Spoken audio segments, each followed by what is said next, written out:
this video, I will describe the connections between Elizabeth Short, otherwise known as the Black Dahlia, who was murdered in a very gruesome way in 1947 in Los Angeles, and the Surrealist artist Man Ray.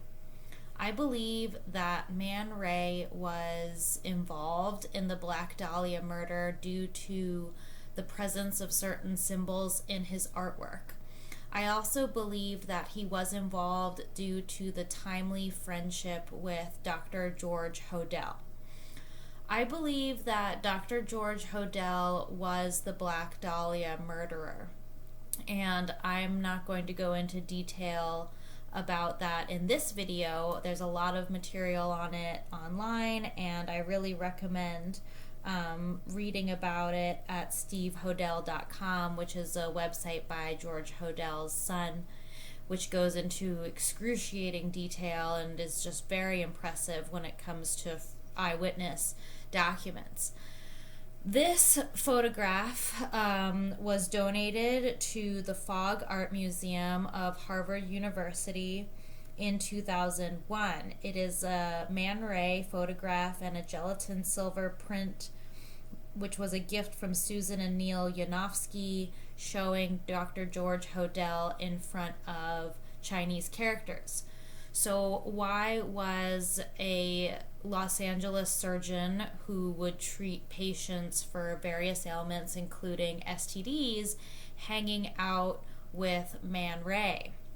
Man Ray was the son of Russian Jewish immigrants and was born Emanuel Radnitsky in Philadelphia, Pennsylvania in 1890. Shortly after his birth, the family moved to Williamsburg, Brooklyn, where Manny grew up.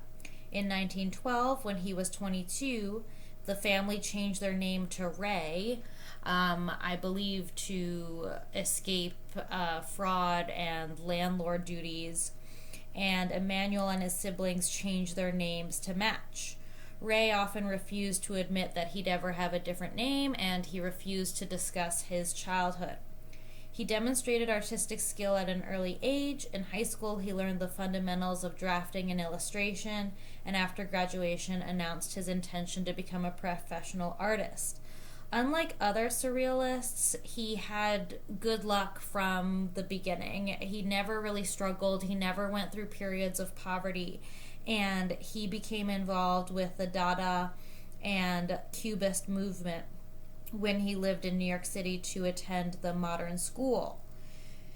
He wanted to treat his models like objects, and he insisted on doing so, photographing women with holes in their back to symbolize violins.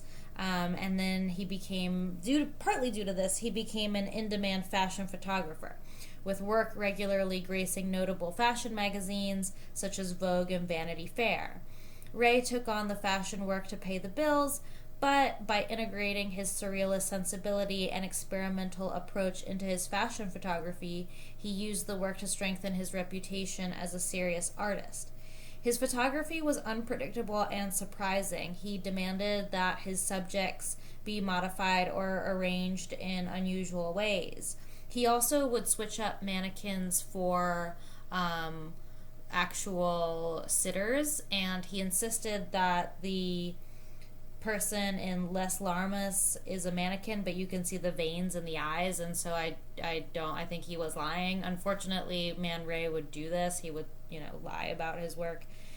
In 1940, he moved back to the United States from Paris, but he didn't go to New York, maybe due to bad childhood memories. He settled in Los Angeles, where he would live until 1951. Where he settled in Los Angeles included a Vine Street studio, and this was just a 10-minute drive from Dr. George Hodel's house. So it's interesting that Man Ray chose to settle in this neighborhood, which was very fashionable and wealthy. Eventually, he would marry his second wife, a dancer, Juliet Browner, in 1946. He then moved to Paris after the Black Dahlia murder in 1951. It's interesting that Man Ray would move to Paris in the 1950s because there was no extradition treaty at the time. The extradition treaty between the United States and France was not signed until 1996. So, of all the places Man Ray chose to settle, him fleeing to Paris and never leaving there until his death is interesting. Prior to the death of the Black Dahlia, we see some emerging symbols in Man Ray's art that would reappear at the death scene. And in this Resurrection des Mannequins, you can see the right breast partially torn out, as well as an elliptical cut in the torso and what looks like a downward cut going towards the pelvis.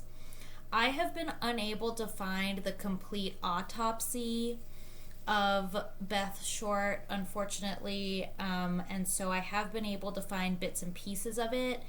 And what part of the autopsy says is that her right breast was almost completely severed from the thorax. Inspection of upper half abdominal cavity reveals no free-flowing blood, intestines, stomach removed. So we see this appear again in Man Ray's work. This is pre-1947, but we see this emphasis on the right breast, and in this mannequin we see the upwards hairstyle and sort of curly locks that Beth Short sported in the 1940s. What's also very interesting is some of her contemporaries remember that Beth would talk on the phone with a man named Maurice. This mannequin was supposedly dressed by someone named Maurice, according to Man Ray's exhibits. I don't know if it was a name that Man Ray used for himself or if it was Maurice Chevalier who he corresponded with. I'm not sure. On the left is an autopsy photo. I didn't include it because I cropped it because it's so disturbing, and this entire video is pretty disturbing. But some pathologists believe that the Black Dahlia's nose was held by nose clips, and these created wounds on the bridge of her nose. And as you can see in Man Ray's prior statue, it contained a necklace of clothespins. It's going to get way more disturbing, unfortunately. In 1940, Man Ray had this sketch, and I don't know if it's on display anywhere currently, but it shows a woman being dragged by her neck. And again, we see a missing right breast. And this is a very interesting sketch in light of the fact that Beth had ligature marks on her neck, wrists, and ankles. And LAPD could not determine whether she was tied in a spread eagle position or tied flat to a flat surface.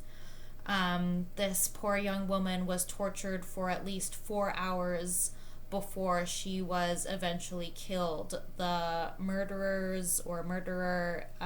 used gasoline to destroy all of their fingerprints and biological material. So the evidence we have is not complete. In 1948, the year after the death of Beth Short, Man Ray published Alphabet for Adults. And I have not been able to find a complete copy of this book, but in it there is an obsession with elongation. And so he has an elongated eye in this document. And then we see his elongated lips that were chosen by the Los Angeles County Museum of Art during Dr. Hodel's lifetime in 1966 for a Man Ray exhibition. The elongated lips come from an artwork known as The Lovers. And as I'm sure many of you know, the Black Dahlia's mouth was ripped on either side to form a widened smile. We also know that Man Ray had a slight obsession with the so-called Minotaur pose.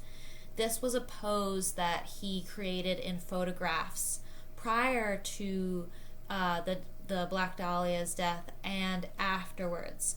So in this photograph, which was taken post 1947, we see Juliet Man Ray posing with her arms up, and that's the exact same pose that Beth Short's body was put into. And so this collage was done by Steve Hodel, and it's just so well done. You can see him correlating Man Ray's work with the positioning of the Black Dahlia, and she was posed completely nude. And as we go through more of Man Ray's work, we see the twin sisters, or La Jumelle, from 1939 being again sort of obsessed with this slicing down the middle. And this is something that Man Ray would show in his photography as well, but we're beginning to get this surrealistic ideal of mixing vision with reality. So the Black Dahlia's body was subject to a hemicorporectomy, and this was done to drain the blood and I believe remove some of the interior organs, including her uterus. The hemicorporectomy was standard autopsy procedure and was taught to medical school and surgical school students in the 1930s, which would have included Dr. George Hodel. We know that Dr. Hodel performed a few of these during his career as a Los Angeles surgeon. Now, Man Ray's muse during the 1940s was his second wife, Juliet Man Ray, and she had dark hair, and we can see from this work that Man Ray was working off of a photograph. And so it wasn't uncommon for Man Ray to ask for posing and for photographs. And it's believed that the Black Dahlia was photographed by her murderers before she died. Steve Hodel has gone into this in incredible detail, and I think given the depravity of this, it's probably true. What's interesting is that Mrs. George Hodel, who always looks terrified in these photographs, she's on the left, and Mrs. Man Ray appear to have spent time together. And this is interesting because eyewitnesses report that Beth was in the company of two women before she died, and it was reported that one had dark hair and the other had blonde hair. I believe Juliet Man Ray certainly had dark hair, but I don't know if Dr. George Hodel's wife had that dark of hair. I know his children had sort of blondish hair, so maybe her hair was more brown. Maybe these were some of the women that Beth Short was hanging out with. They were certainly very avant-garde. They would have been attending different parties and hotel bars. We know that Beth spent time in a hotel before she died. Probably one of the most disturbing sketches is this one from 1948, again after Beth's death, and it shows what appears to be a young woman who's flushed, and she's tied up with one arm above her head. You can see the ligatures up there on the left, and we can see what looks like a spinal column coming out of her. And again, her spinal column was severed by the Black Dahlia murderer. So it's just so crazy. And so then in the background, there are two people who appear to be holding lights or lamps or something like that. And then further in the background, we see what looks like a spire or a tower along with some trees. Now, at the time, Dr. George Hodel's house had many trees around it, and it was not far from a church, the Armenian Evangelical Church of Hollywood. We can see the house known as the John Soden House that George Hodel lived in, and people believe the Black Dahlia was massacred in its basement. And so would the church's spire have been visible from the yard of the house? Is this something where Man Ray was sketching this event? Man Ray was influenced by other surrealist art being published, and so this is Anatomy as a Bridge from 1921 by Max Ernst, showing a feminine figure. You can see the curves of her breasts in a bathtub. The Los Angeles police believe that the Black Dahlia was killed in a bathtub. It enabled the draining of all of her blood. No blood was found in her corpse. Man Ray was also interested in this splicing of the human form as early as 1915. In Black Widow, we see arms raised in that Minotaur type form, and then a breast being cut through, and that cut extending down through the body. Again, the Black Dahlia was severed at the waist. In his photography, we see this severing, and again, the Black Dahlia was found with an elliptical wound on her torso that hasn't been explained. According to Surrealist leader Andre Breton, the aim of Surrealism was to resolve the previously contradictory conditions of dream and reality into a super reality, and this is where surreal comes from, this super reality. So Surrealists were very interested in transcending reality and in using symbols and images to do so. One may ask, okay, but did Man Ray and Dr. Hodel hang out, or were they just part of the same social circles in Los Angeles? Well, they were friends. They sent each other postcards and letters. And in the early 1950s, Man Ray wrote to Dr. George Hodel and offered him a coquette, which is a young French prostitute, in this postcard. We also know from Steve Hodel's wonderful research that Dr. George Hodel was very interested in making sure that his Man Ray gifted works were authentic. And he was corresponding with Juliette Man Ray and asking her for proof that his sculpture, which was of an eye with a substance leaked across it, was legitimate. There are some other Man Ray works I found, and I thought they were noteworthy for this video. This one of a woman's head in a glass container with her eyes covered, with all of the ligatures bound around Beth Short.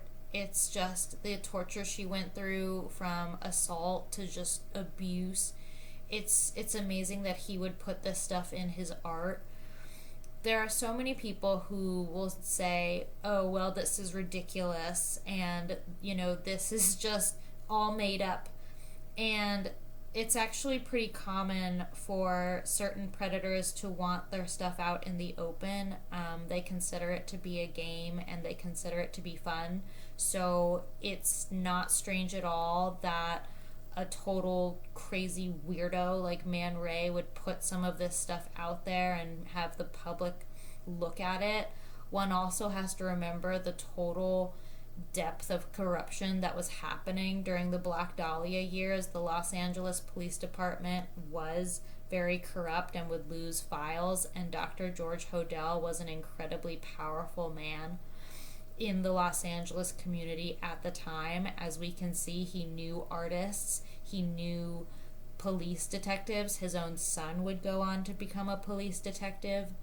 So this is something that would have enabled any murderer, including the Black Dahlia murderer. Moreover, a lot of people feel the need to confess, and their plagued by guilt. And I believe that artwork has become one of the ways for people to confess these things, where they bring it out in front of the public and they sort of say, judge me. And oddly, for a surrealist, Man Ray wasn't judged harshly at all. His work is still held in Smithsonian institutions and art galleries around the world.